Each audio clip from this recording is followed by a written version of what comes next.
walking man. The walking man walks. His name is Robert Haley, and he's a man with a cause. At 5 o'clock this morning, he left home in Warren for a walk, a 35-mile walk to Scituate Reservoir. Well, the leaves have come to turn in, and the goose has gone to fly. Along the way, he hoped the motoring public would get a good look at the sign on his back, "Down with Bad Water." And he hoped the voting public would become more aware of bond item number 4. Question 4 is the water authority question. It's a bond proposal whereby the state will actually pick up 25% of the funding for water projects. What's wrong with the quality of the water there now? Well, the water is not so much, well, there are two problems really. One is that there is water there that is meeting the state standards, but people have a feeling, whether it's founded or not, people have a feeling that the water is vile tasting. The second part of and the most important part is that there's a supply problem facing Bristol County. Constant shortages plague that area of the state. Now, Haley wouldn't walk 35 miles in just any direction. His destination is as symbolic as his effort. So I hope to get to the Scituate Reservoir and have a drink of good, clean water. Along the way, Haley said he dodged a rock thrown from a passing car, and he said his legs were killing him. But as we left him a few miles from Scituate Reservoir, he was still walking man. Walk on by my door. Well, any other man stops and talks, but not the walking man. Steve Gasquet, Newswatch 10, Scituate. He's the walking man. Born to walk on walking man.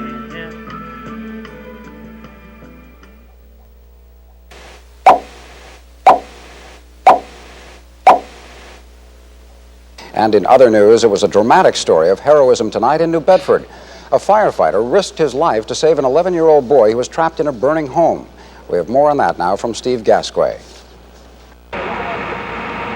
Smoke was pouring from 224 Palmer Street when fire crews arrived.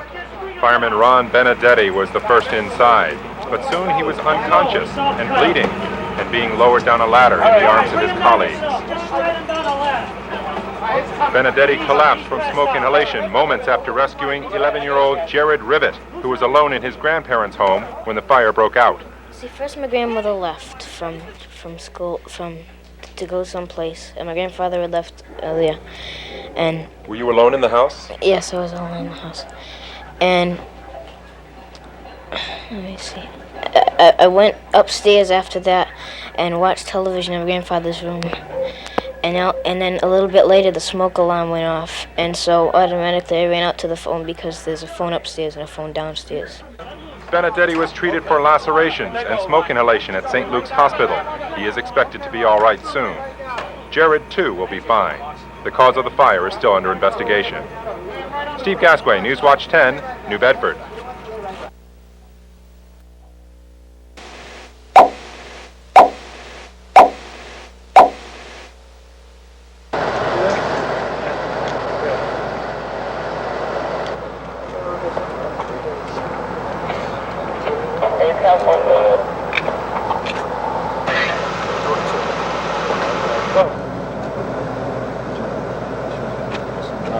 How about they sprint round up here, in this area? Yeah, but then of course I think it's Yeah, it's very possible. All right, suppose we bring the truck over here and light this area up. We'll give it one sweep and see what happens. If we find something, fine.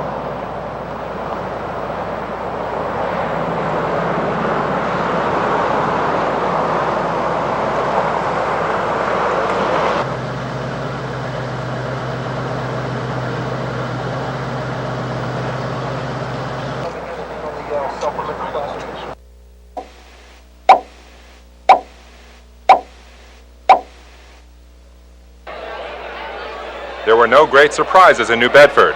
Brian Lawler, the incumbent mayor, was returned to office by a comfortable margin. He's been mayor only 8 months, but in that time he's balanced the city's budget and he's cut taxes at the same time. That made the former city councilor a lot of friends who remembered him on election day.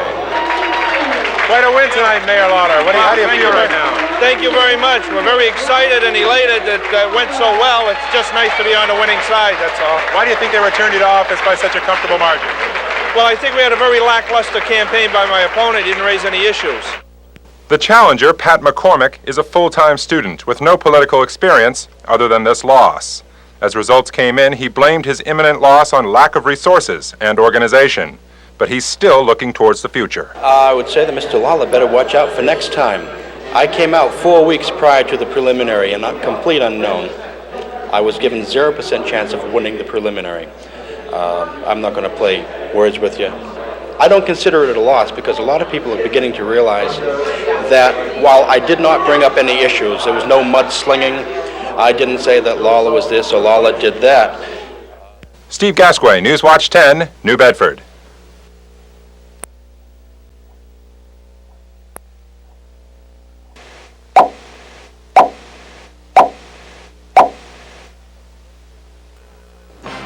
Good evening. Cranston police were assisted by Warwick and Providence officers tonight as they searched for someone who fired a shot at a Cranston patrolman. The school committee chairman in Warren made a symbolic walk today to the Scituate Reservoir in support of a bond issue to improve Bristol County's water system. We'll have all this and more. The 11 o'clock report is coming right up.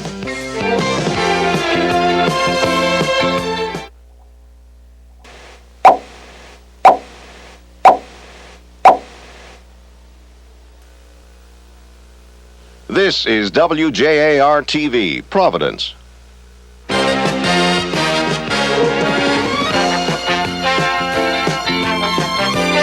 And now from southeastern New England's leading news station, Newswatch 10, the 11 o'clock report.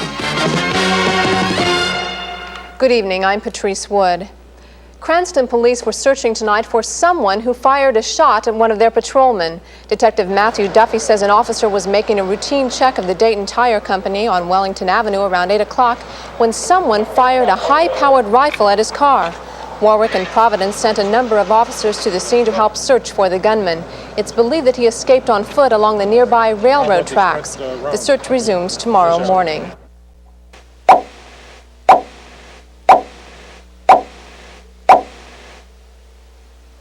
From highway and bridge improvements to water resource and quality projects, the items on Tuesday's referendum ballot could affect the lives of many Rhode Islanders. Today, a man from Warren took his support for one of the ballot questions to the streets. Newswatch 10's Steve Gasquet reports. Walking man, the walking man walks. His name is Robert Haley, and he's a man with a cause. At 5 o'clock this morning, he left home in Warren for a walk, a 35-mile walk to Scituate Reservoir. Well, the leaves have come to turn in, and the goose has gone to fly. Along the way, he hoped the motoring public would get a good look at the sign on his back, "Down with Bad Water." And he hoped the voting public would become more aware of bond item number 4. Question 4 is the water authority question. It's a bond proposal whereby the state will actually pick up 25% of the funding for water projects. What's wrong with the quality of the water there now?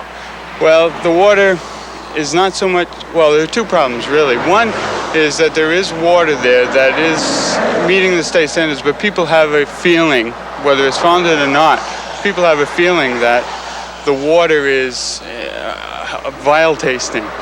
The second part of and the most important part is that there's a supply problem facing Bristol County. Constant shortages plague that area of the state. Now, Haley wouldn't walk 35 miles in just any direction. His destination is as symbolic as his effort. So I hope to get to the Scituate Reservoir and have a drink of good, clean water. Along the way, Haley said he dodged a rock thrown from a passing car, and he said his legs were killing him. But as we left him a few miles from Scituate Reservoir, he was still walking man. Walk on by my door.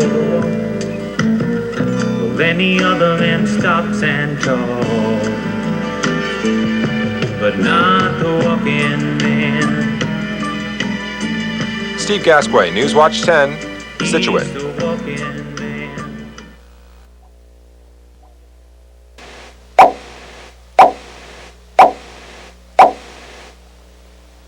Also in politics, Rhode Island's Republican senators are already beginning to work on putting together a platform for the upcoming General Assembly session.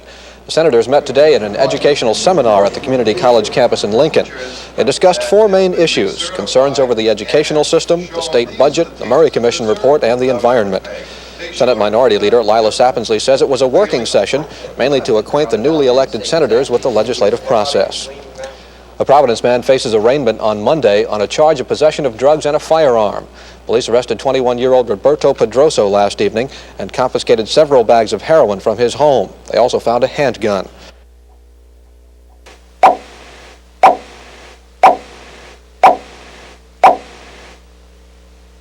And Jeff Latham will be here when we come back, and he says we'll be experiencing some cooler temperatures.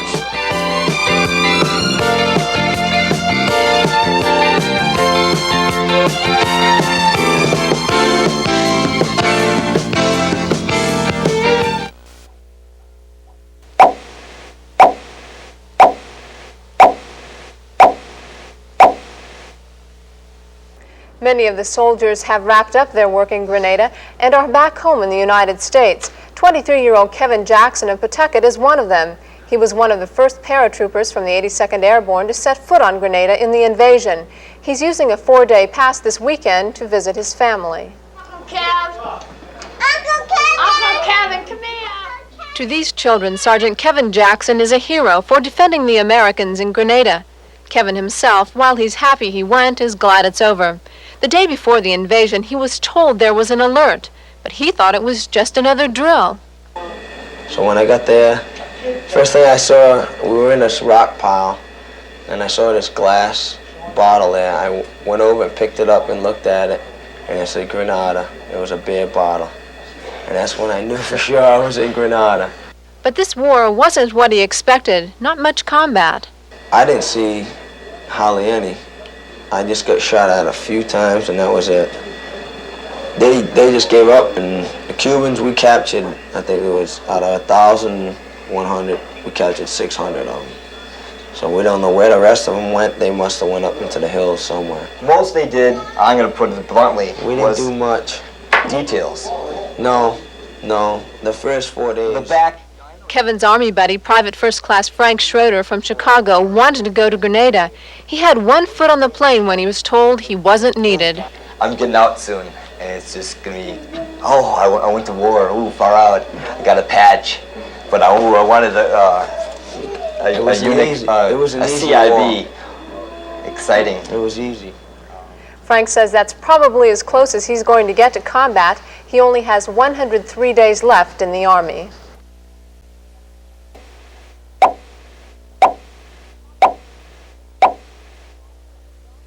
Providence police are searching tonight for the driver of a dark green car believed to be involved in a hit-and-run accident. At 6:30 tonight, 58-year-old Hugh Duffy of Providence was walking along Orm Street in Providence when he was struck by a car. The driver, police say, took off. Duffy reportedly lost all signs of life but was revived at Rhode Island Hospital. He's in stable condition.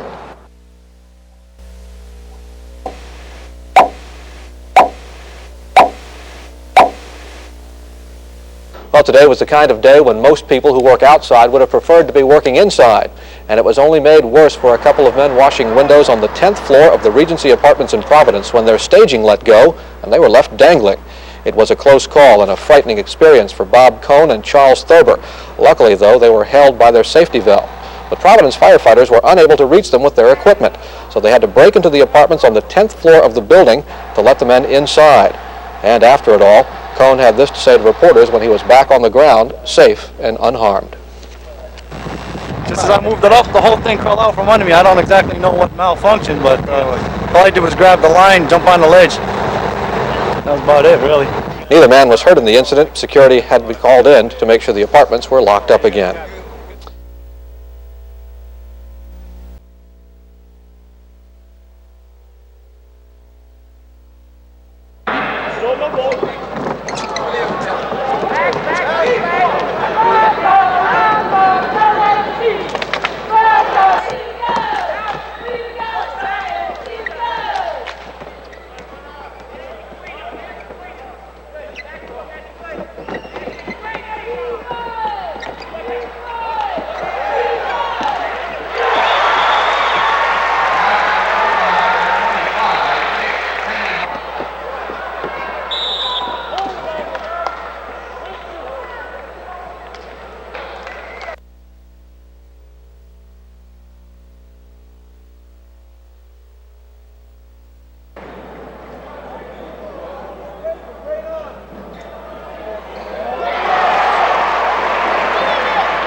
Sonríe, loco.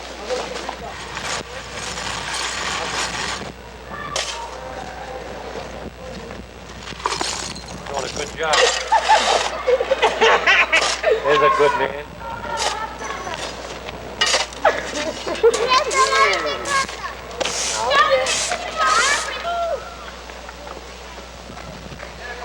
This is where our children play. Not in the front of the manor. This is not where our children play. Right there, that cesspool. We asked them all summer long to clean up.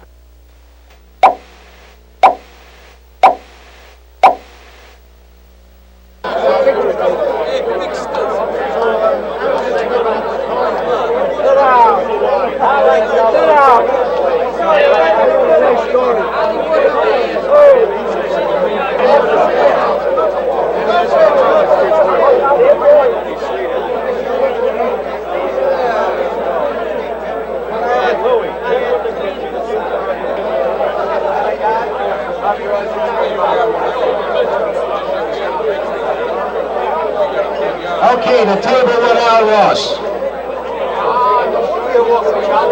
And the table with Libby Santoro. Okay, can I have your attention, please?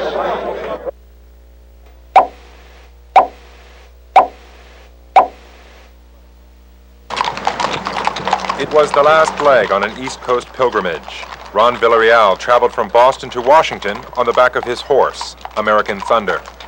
Villarreal and others in groups like Project Freedom and Operation Rescue hope that by sending enough signatures to Hanoi, the Vietnamese government will be forced to release information on the soldiers who died there or who may still be living in Vietnam. In 1979, a group of Scandinavian reporters were filming in North Vietnam and had wandered too close to a group of Americans working on a chain gang repairing a road. The Scandinavian reporters were whisked away by the guards when they wandered too close, but not before they heard the Americans shout out, "Tell the world about us." This is what we're doing. We're here to tell the American public about these American servicemen that have been left behind in Southeast Asia. Villarreal did not have to ride the 400 miles back to Boston. Other concerned groups joined in with more horses and trailers to help cover more ground and reach more people. Bob Blazai is with Operation Rescue, which is concerned not only with POWs and MIAs, but with refugees. The people many times furnish information about the prisoners of war and those unaccounted for missing in action and that are still in Vietnam. I am a Vietnam-era veteran, and I just am very touched by this, and if I was missing in action or a prisoner of war, I would hope someone would do what I am doing for them. The petition drive has been initially successful. 8 million signatures have been gathered nationwide. No one knows how Hanoi will react, but the effort is not lost to Nan Goff, who after 16 years still waits for word of her son. And I've been very active in trying to find some of these men whom we think are alive. We don't expect all of them to be alive, but we would like their remains and an accounting. Just last week, one of our friends' son was sent home after 10 years. And there are still men there, and they can still find them. This East Coast Odyssey is just about over, but the work will continue. Work directed at finding out just what happened to some 2,500 Americans missing in action in Vietnam, and some 400 Americans who may still be there as prisoners of war.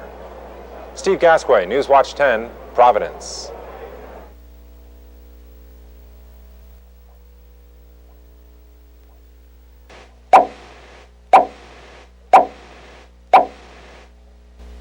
There were no major incidents today as Greyhound buses continued to run throughout the country. In Providence, some of those buses were canceled, never leaving New York because of poor ridership. Police watched a small group of picketers in Boston, but generally speaking, things were quiet nationally. And union leaders have agreed to let their 12,000 members vote on a new contract proposal.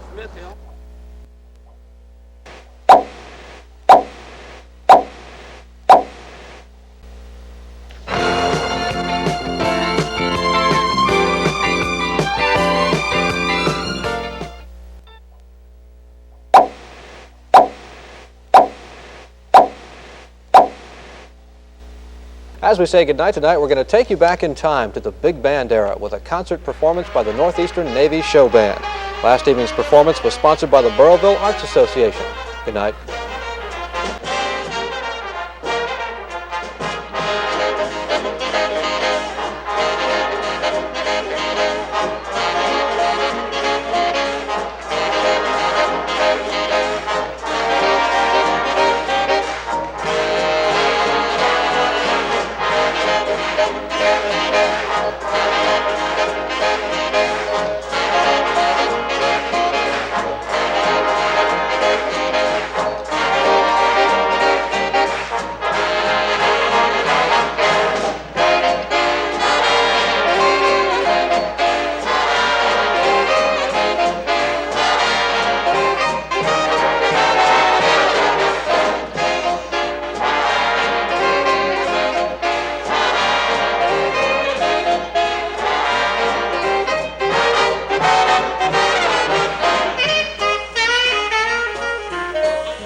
This is wjar-tv, Providence.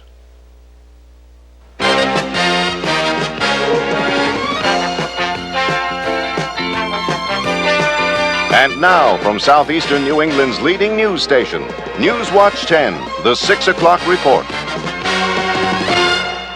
Good evening, I'm Larry Estepa. Newport firefighters are still trying to determine exactly what caused a major fire last evening which destroyed one of the Bellevue Avenue mansions. It's believed the mansion, the Ocean View, was owned by heirs to the A.B. Dick fortune. We have two reports. Smoke and cinders floated down prestigious Bellevue Avenue as piece by piece, Ocean View Estate crumbled to the ground.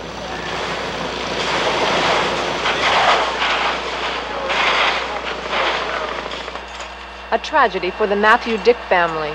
No one was home when the fire broke out. A security guard for one of the other mansions smelled smoke and discovered the blaze. Firefighters say when they got here, the fire had a tight grip on the house. The first two pumps coming in noticed the whole back of the building on fire. That's the water side. They immediately called for an outside box and then followed by a general alarm. And we're only hampered by the amount of water available in this area. And that did create some problem as to possibility of saving a good deal more of the building. Fortunately, firefighters were able to save some of the furniture, but the top floor and the whole rear of the house, which looks out over the ocean, were heavily damaged. Over 60 firefighters worked into the wee morning hours to put out the flames. Patrice Wood, Newswatch 10 at Ocean View Estate in Newport.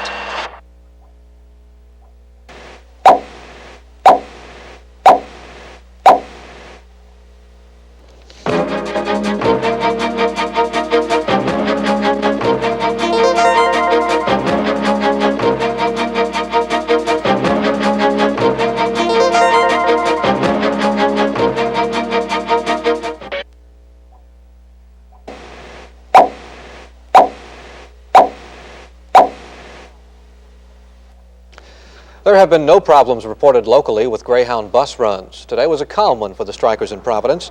One bus, which was due in at 3:45 this afternoon, was canceled. It, in fact, never left New York. We're told that the reason for that was low ridership.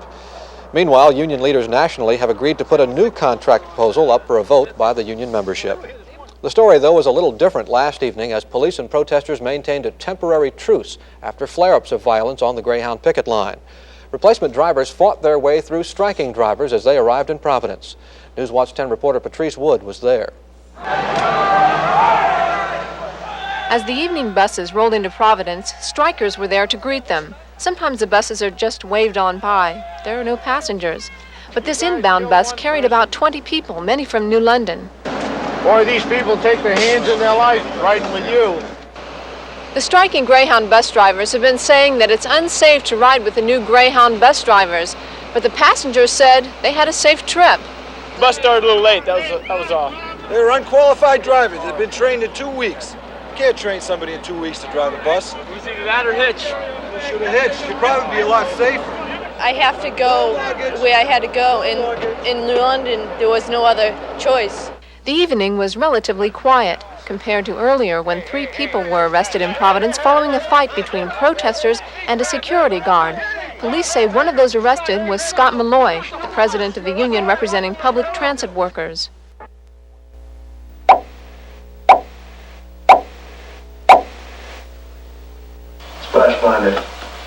Michael Worley is a psychologist. Lillianne Worley, a kindergarten teacher. Their 2 children, 9-year-old Sarah and 12-year-old John, did not see the movie tonight because the Worleys wanted to screen it first. We wanted to see just how shocking it is and just how they convey the message they're trying to convey, to see if we felt comfortable with them seeing it. Yeah, to judge if it's been sensationalized or if it's reality. We believe in giving our kids all the facts of things. We just wanted to see how it was handled in the movie. The children were fast asleep in their beds by the time the movie showed Kansas being ripped apart by Soviet nuclear warheads.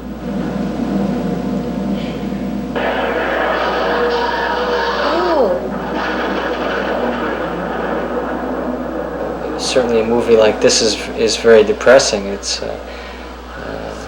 there's not much hope being projected in the movie. And I wouldn't want to see this happen. You know, I work with children, there's so much love in them. I think as parents and as educators that we have a responsibility to talk to them about what's happening out there, to have more of a say and a role in what's happening. And I don't think people really realize the full potential of what we already have in place, and I think the movie does an excellent job of showing that. Maybe this movie is good in that sense, because this is not something that, like a horror movie, you can't turn away and say, well, that's not real. This is a possibility.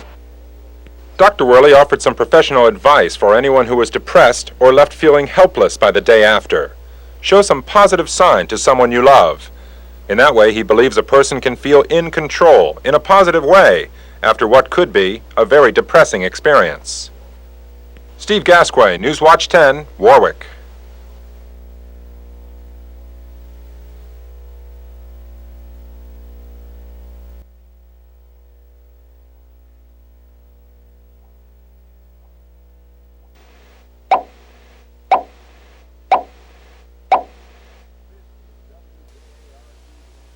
This is wjar-tv, Providence.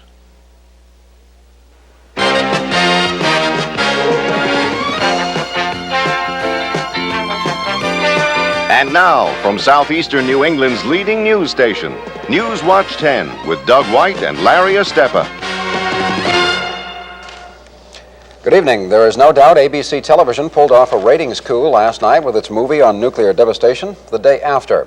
As many as 100 million people saw the film, according to unofficial estimates, but now the day after. And Newswatch 10's Steve Gasquet tells us some people are wondering just what all the furor was about. Steve? Doug, we spoke to quite a few Rhode Islanders today. None said the movie changed their opinions on nuclear arms, although some said it did illustrate what they considered to be a need for nuclear weapons freezes. Most people, however, said after all, it was only a movie. Plenty of nuclear devastation films have been made since the early 60s.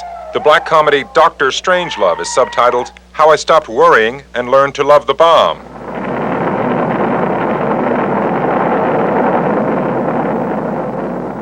On the Beach is set in Australia after a nuclear world war, as the people there wait for fallout to reach them. And Failsafe depicts a nuclear weapons mistake in which the United States accidentally attacks the Soviet Union with a nuclear bomb.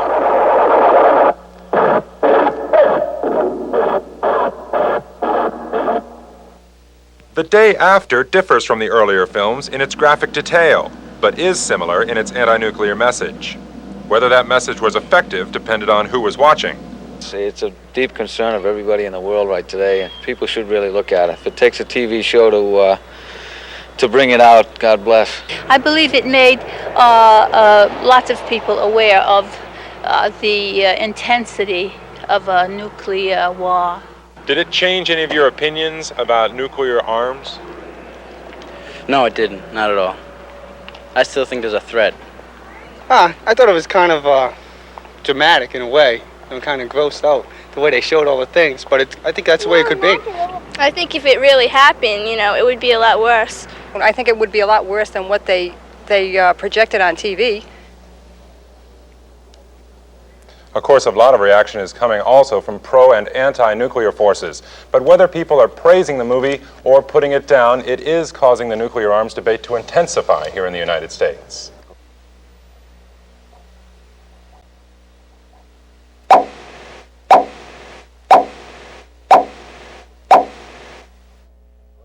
Tonight was the big night for Taunton Green to burst alive with color as Christmas lights were finally turned on. And as we wish you a good weekend, we have some of that to show you. Have a good night.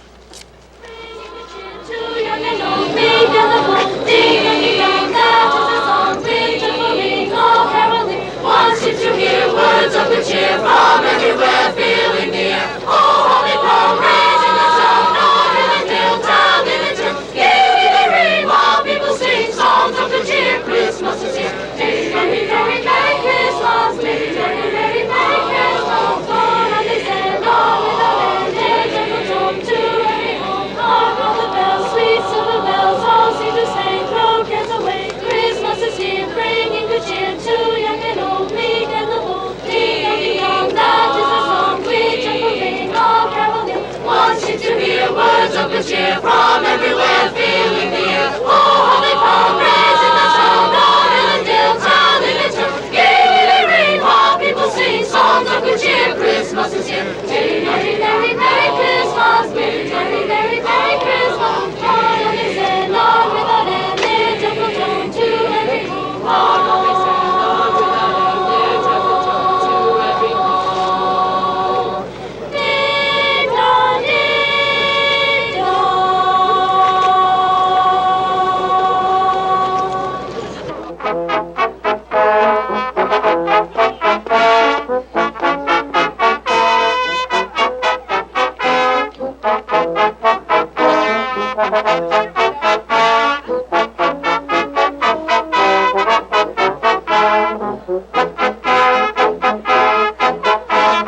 The John F. Kennedy Library in Boston was the setting for some special celebrating and quiet remembering today. Newswatch 10 reporter Beverly Shook was there. The headlines that greeted Kennedy that sunny day in Dallas reflected a political uncertainty, but could not foretell what evening editions across the country would say.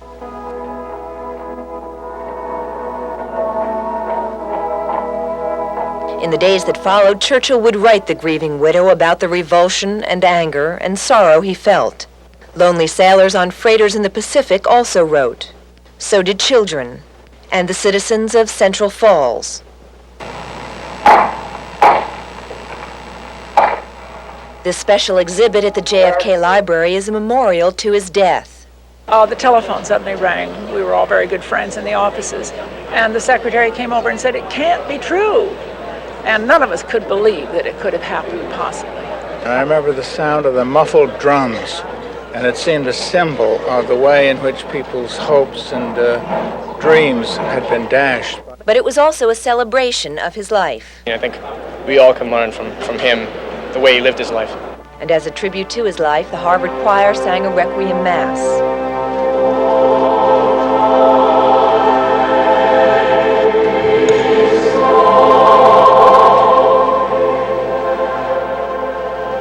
He never knew the library, home now to his writings and remembrances, and many of those who come today never knew the man. But as they savor the spirit still alive 20 years later, they will never forget. Beverly Shook, Newswatch 10 at the JFK Library in Boston.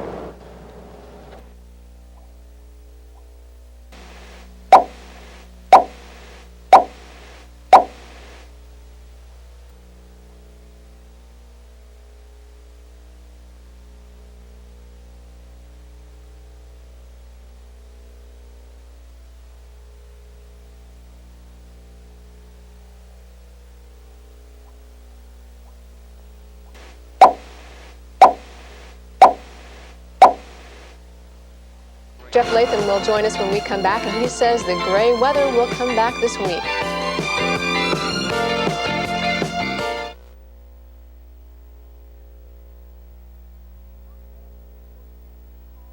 To help the area's poor children, the call went out today. Ladies and gentlemen, start your engines. And over 300 motorcycle riders responded. Newswatch 10's Steve Gasquet reports on the 6th annual two-wheel rally for Toys for Tots. The Midland Mall parking lot flashed with chrome today as the Rhode Island Motorcycle Association gathered for the rally. Toys collected during the Thanksgiving week were brought here, and today the cyclists strapped the toys onto their bikes for a ride to the State House. We got involved with the Marine Corps Reserves to collect toys to help their drive, mainly because we just enjoy doing it. We have a good time. I raised 5 kids and they always had a good Christmas, and I like to share the wealth. How many toys do you have on your bike? I have no idea. A lot. They're not as fortunate as we are, and so this just helps them make their Christmas better. They need it. You know, they do everything you can for them, you know. But it's nice weather. At 1:30, the real noise began. Over 300 motorcycles cranked up and began curling out of the Midland Mall parking lot.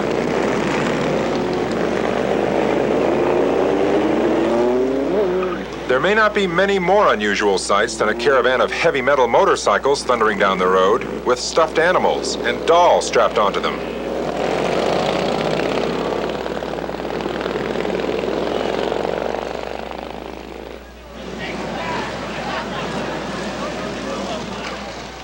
The group's arrival at the State House was equally dramatic.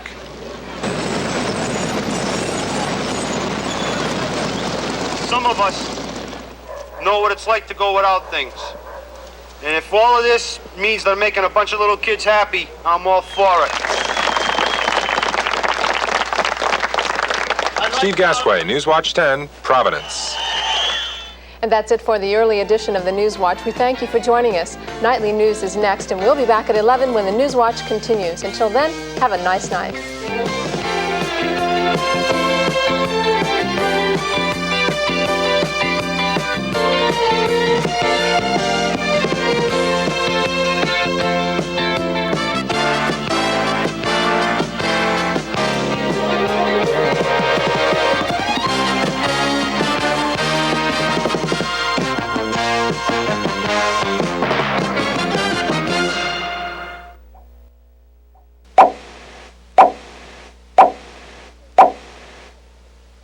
before we say goodnight, a look at another Christmas display, this one at the La Salette Shrine in North Attleboro, until 11 o'clock. Have a good evening.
He plays every day, but he can't see very well. So the pro said, take Charlie, he's the same age as you. Take him, he can see real good. So he put Charlie in the car, and this guy drove the ball down the center. He turned to Charlie, said, did you see it? Charlie said, uh-huh. He said, where'd it go? Charlie said, I forgot.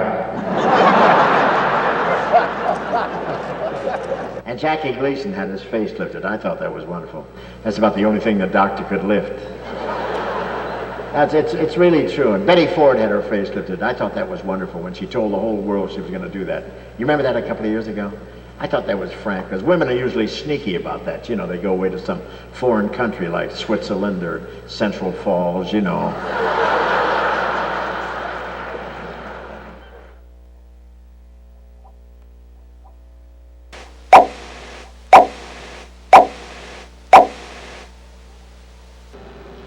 The improving economy has been good news for many industries across the nation. Here in Rhode Island, the shipbuilding trade is on a rebound. Newswatch 10's Tim Carr reports.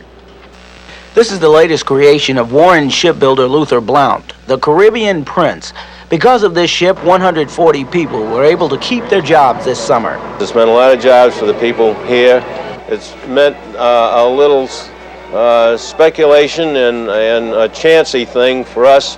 But we think it's worth it to keep everybody in jobs. Blount built this vessel in order to keep his men on the job. At the time he began the boat, it was the only work available. Because of the tight economy and high interest rates, business has not been good for shipbuilders. An average year for us has been 7 to 10 vessels, but during the last year we've only built 3. But we have, I think, 5 now, 4 and a possible 5th one. So 84 looks real good. 84, I expect to build 3 dinner boats and 2 commuter boats, plus maybe a couple more that we haven't negotiated yet. The Caribbean Prince will leave tomorrow morning for New York and head for Florida. Eventually, it will end up in Jamaica, where it will make several stops at cities around the island. It will return in April. Tim Carr, Newswatch 10, Warren.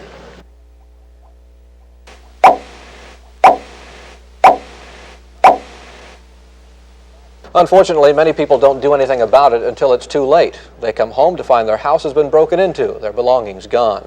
Obviously, the time to worry about it is before it happens. And as Newswatch 10's Patricia Masters tells us, the problem is especially bad this time of year. Christmas time. We decorate for it, we look forward to it, and we spend a lot of money before it's over. But there are some people among us who look forward to Christmas time for a different reason, as a time to steal. For the purse snatcher, the thief, the person that breaks into your home or car, Christmas time brings a real bonanza. Needless to say, they know there's a lot of money out there. I'm talking counterfeit, bad checks, stolen credit cards, as you can appreciate, stolen vehicles, things being stolen out of vehicles, and house breaks. When you're out Christmas shopping, it may be a lot easier to throw all your packages in the back seat of your car. It's also a lot easier for someone to steal them from there. You should lock up your packages in the trunk. The frequency of house breaks is a lot higher during this time of year, too.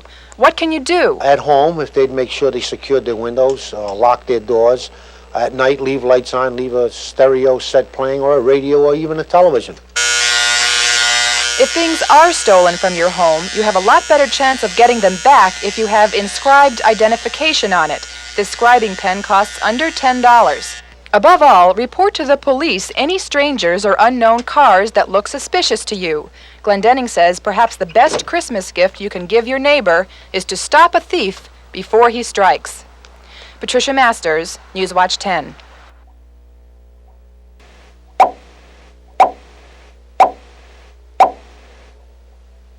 Rhode Island's share of building a new Jamestown Bridge is $18 million. Voters have already approved spending that money in a referendum last month, but it is apparent that some of them still have questions about exactly what the money will buy. About 30 people listened to DOT representatives explain the two proposed bridge designs. One is concrete, the other steel. DOT Director Edward Wood said either could be built for about the same cost, that the lowest bid will decide which one is chosen. But that's not good enough for Dan DeSenza, a retired engineer. I would much prefer the one on the left, the solid concrete, because as I stated, the truss bridge is chintzy, rather, if you'll pardon the expression, because it appears like an elevated railroad bridges, and railroad bridges are passé. Construction should begin in the spring of 1985, and if it does, the bridge should be finished by late 1987.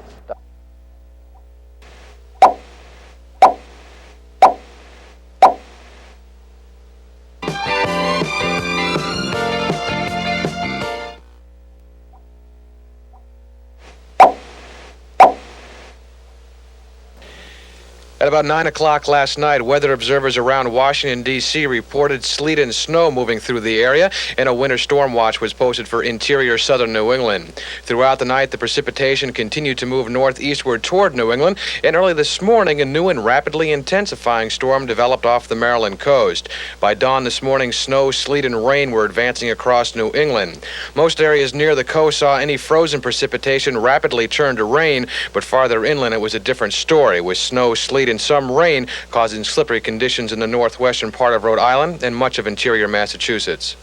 Now here in the northwestern part of the state, it's been going back and forth between very heavy snow, some sleet, and some freezing rain. Now most of the roads we've seen out in this area are covered with about an inch or two of slush, and most of them have not been treated. So if you don't have to go outside tonight, by all means stay home and leave yourself some extra time to get to work tomorrow morning. Jeff Latham, Newswatch 10, Lincoln.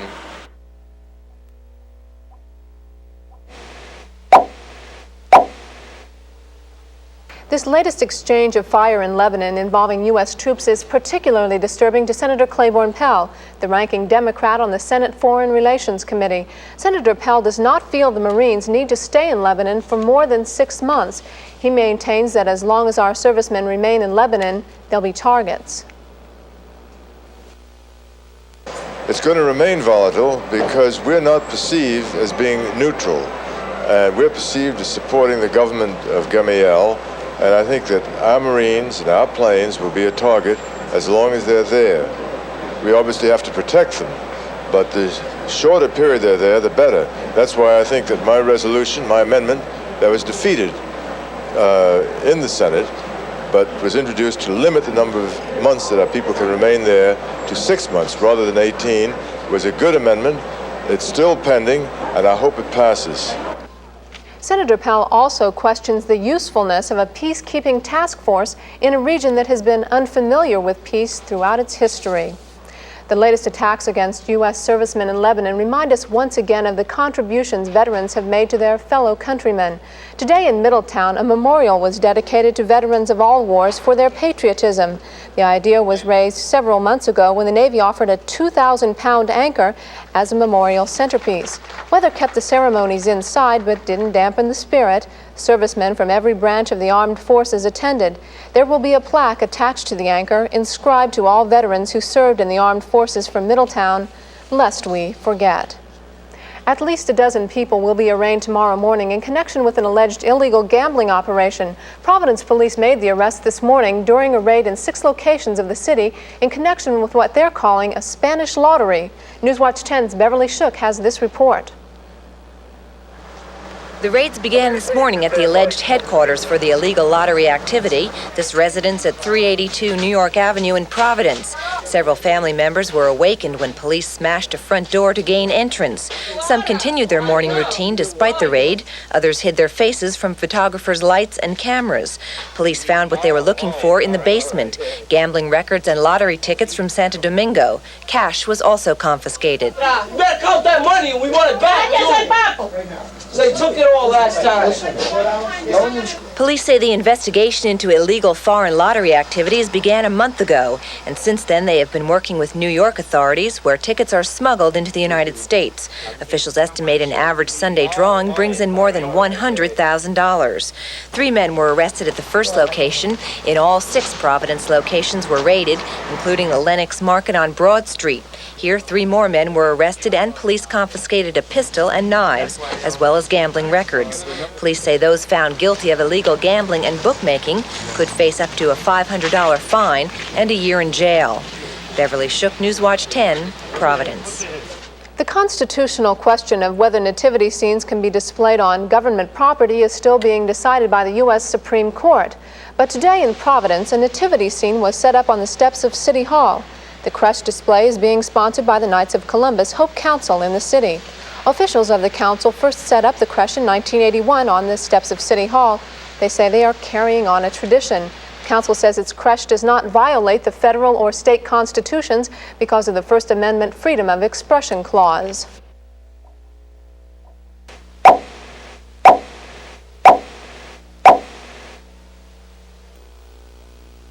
This is wjar-tv, Providence.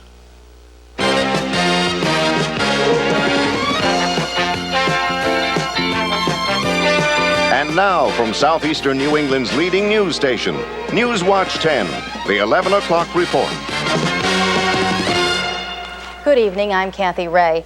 An important vote will take place this Tuesday. Residents of Johnston will decide whether they favor building a $168 million resource recovery plan in their town. The decision is important both to the town and the state.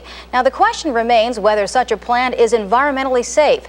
Today, a hazardous waste specialist advised against the proposal. Newswatch 10's Tim Carr has this report. These pickets are not against a company or a political cause. These people are marching in front of a Johnston meeting hall in favor of a new resource recovery facility at the central landfill. Tuesday, voters will go to the poll to say yes or no to the plant. Jim Chalk says yes. The town would create more revenue for taxes, for $500,000, quote, and increase possibly future business into the town, supply water to the West End, make it a cleaner environment. The meeting was to hear from Hugh Kaufman, a former chief hazardous waste inspector for the EPA. He still works for the EPA, but today he was not speaking in an official capacity.